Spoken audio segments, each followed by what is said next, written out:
Hello दोस्तों, मैं आपकी राधिका। आप सभी को मेरा वंदन, अभिनंदन, सादर प्रणाम। मेरे चैनल से जितने ऑडियंस जुड़े हुए हैं सभी को मैं तहे दिल से धन्यवाद करती हूँ। आज बहुत ही प्यारा सा सुंदर सा एक सोहर गीत लाई हूँ, आप लोग सुनिए, आनंद लीजिए। देखिए, सीता मैया वन में जब बैठी हुई हैं और भगवान श्री राम मृग मारने के लिए गए हुए हैं, तो किस तरह से रावण सीता का हरण करने के लिए एक जोगी का भेष बना के आता है और सीता जी का हरण करके ले जाता है। तो देखिए कैसे कैसे होता है, आप लोग गीतों में सुने।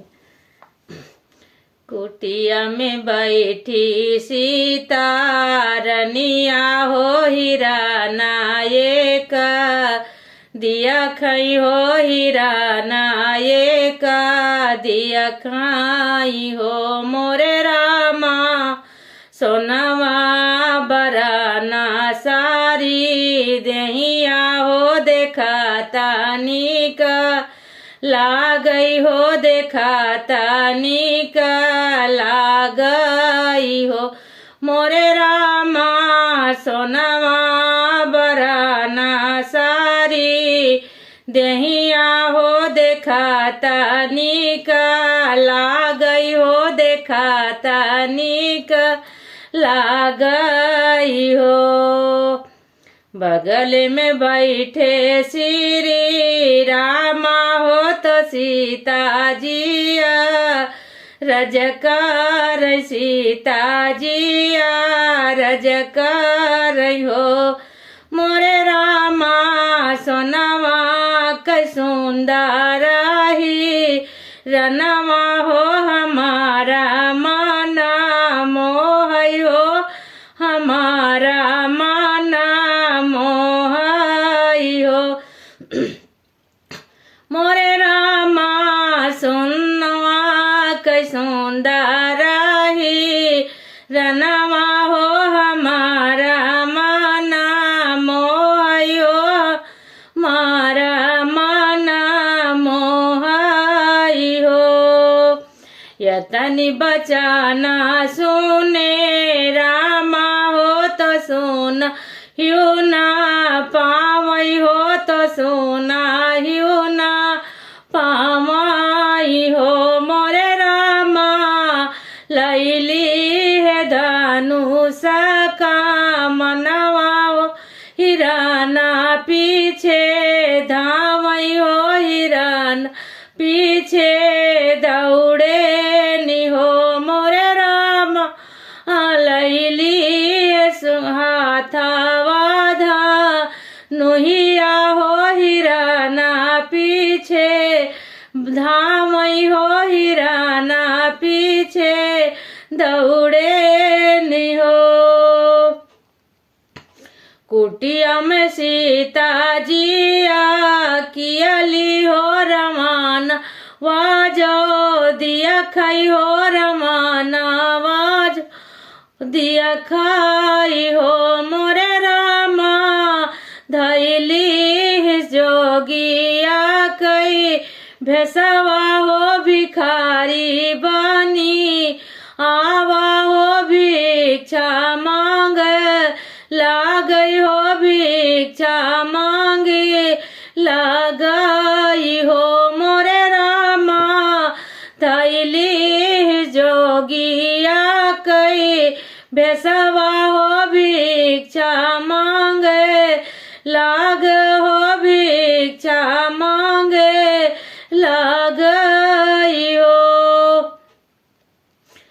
सीता जकुटिया कियली हो तो डरी बहुत, गाई हो तो डरी बहुत, जाई नि हो मोरे बाबा, नहीं घर हमारे के हुई हो भिक्षा, नहीं दिया बई हो भिक्षा, नहीं दिया बाई हो मोरे बाबा, देवरा खींचे रेखा भारी हो निकारी नहीं, जाबई हो निकारी नहीं, औ बाई हो।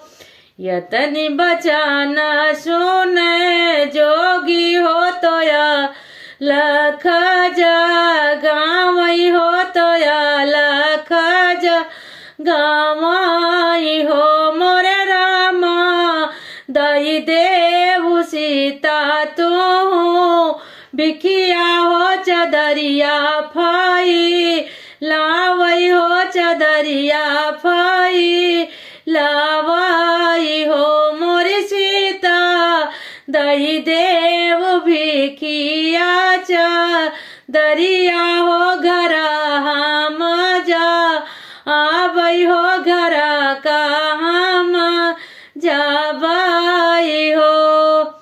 सीता के सामने अपनी चादर फैला के वो कह रहा है कि सीता हमें भिक्षा दे दो, हम चले जाएं यहाँ से। तो सीता जी सोच रही हैं लक्ष्मण ने तो रेखा खींच रखी है, मैं कैसे जाऊं। मना करके गए हैं कि भाभी रख इस रेखा को पार मत होना। फिर सीता जी सोच रही हैं हमारे भगवान श्री राम जंगल में गए हैं, पता नहीं कैसी आपत्ति विपत्ति हो, मैं भिखारी भी द्वारे से कैसे लौटा दूं। तो सीता मैया का जी नहीं मान रहा है, एक नारी का दिल तो बड़ा ही कोमल होता ही है। तो देखिए सीता जी भिक्षा लेके निकलती है तो कैसे निकल रही हैं। हथवा मलेली सीता डलरी हो ऊपरा मोती हरवा हो ऊपरा मोती हरवाई हो मोरे रामा यक गोड़ धरली बाहरवा हो दूसरा गोड़ा भीतरा हो दूसरा गोड़ा भीतराई हो मोरे मैया सीता का पकड़ी सई रावणवा हो विमान बैठावई हो विमान बैठावई हो हरण कई लईगा हो हरण कई लईगा नु हो। राम जब लौटे बना कहीं हो कुटिया सीता हियरई हो रुआई रोई पूछई हो पशुआ पक्षी पूछई हो हे कृग हे मृग मधुकर श्रेणी तुम देखी सीते मृग नैनी। भगवान श्री राम इसी तरह से सीता को पूछ रहे हैं, पुकार रहे हैं। तो देखे पशु पक्षी कोई नहीं जवाब दे रहा है और ऐसे बन बन में भटक रहे हैं।